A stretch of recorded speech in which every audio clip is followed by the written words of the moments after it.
Good morning, dear students. I, Dr. Manmohan Singhal, Associate Professor, Pharmacy Department, TIT University, presenting you a presentation on Chloramphenicol. After completion of this topic, you will be able to explain mechanism of action of chloramphenicol,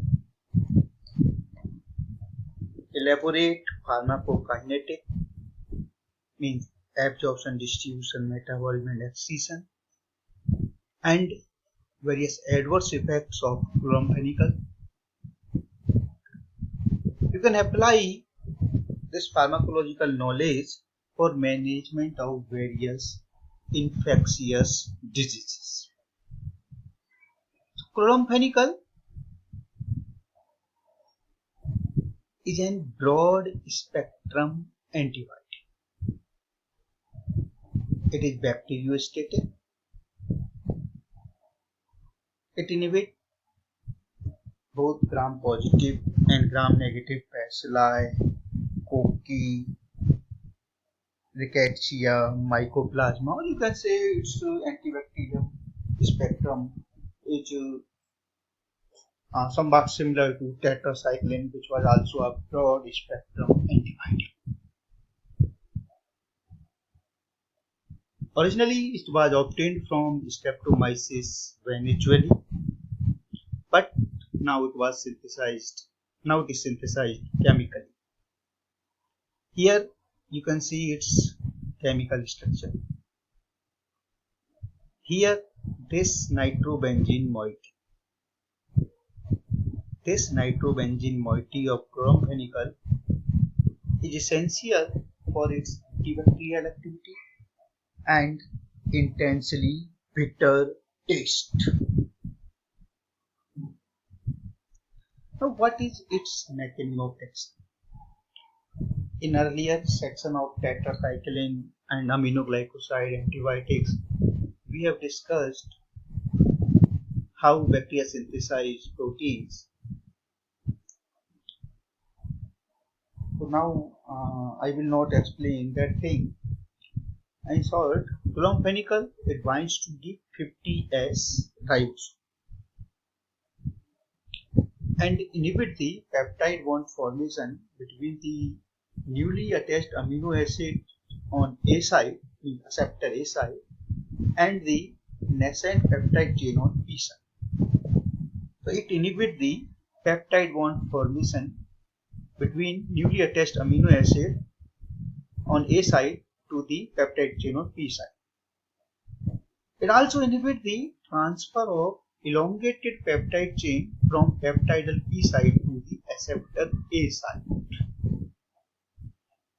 due to which it inhibits further elongation of the peptide chain and inhibit protein synthesis, and it inhibits the growth of bacteria. This is the mechanism of action of chloramphenicol. Now, what is the pharmacokinetics of chloramphenicol? Chloramphenicol is rapidly and completely absorbed after oral ingestion. It is 50 to 60% plasma protein bound. It is very widely distributed in body and has 1 liter per kg volume of distribution. It freely crosses blood-brain barrier, placenta, and it is secreted in bile and milk. It is primarily conjugated with glucuronic acid in liver and excreted, and little one is excreted, or you can say little is excreted unchanged in urine, but mainly excretion is by conjugation with glucuronic acid. What was its adverse effect? Chloramphenicol produces bone marrow depression. You know, bone marrow synthesize various blood cells. So due to depression of bone marrow, it produces aplastic anemia, agranulocytosis, thrombocytopenia, or pancytopenia. Hypersensitivity reactions like rashes, fever, angioedema. Irritative effect because it has intense bitter taste, so it may produce irritation, which may produce nausea, vomiting, and diarrhea. Because it is broad spectrum antibiotic, so it also inhibits essential gut microorganism. So it may produce superinfections similar to tetracyclines, but it is less common than tetracycline. And gray baby syndrome in neonates, especially premature. In premature neonates, is produced gray baby syndrome. Now think, what is gray baby syndrome? And why chloramphenicol produce gray baby syndrome in neonates? Just recall mechanism of action of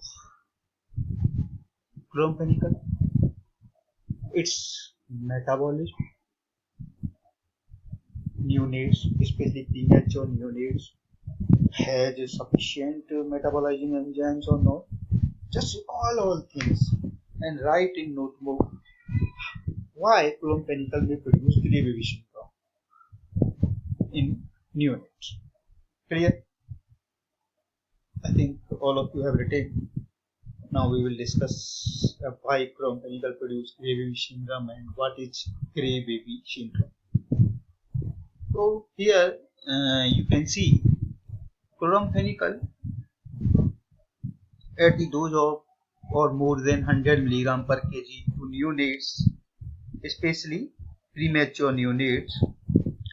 When chloramphenicol is given, it causes blockage of electron transport in liver, myocardium.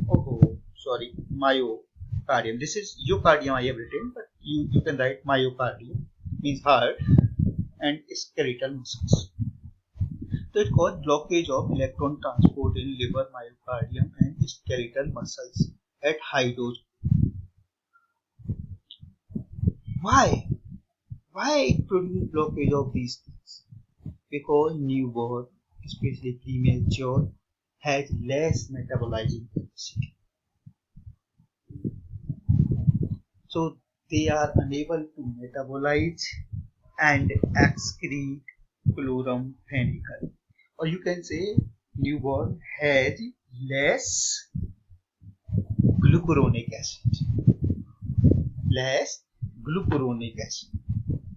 Due to increased level of chloramphenicol, there is electron transport blockage which produces gray baby syndrome.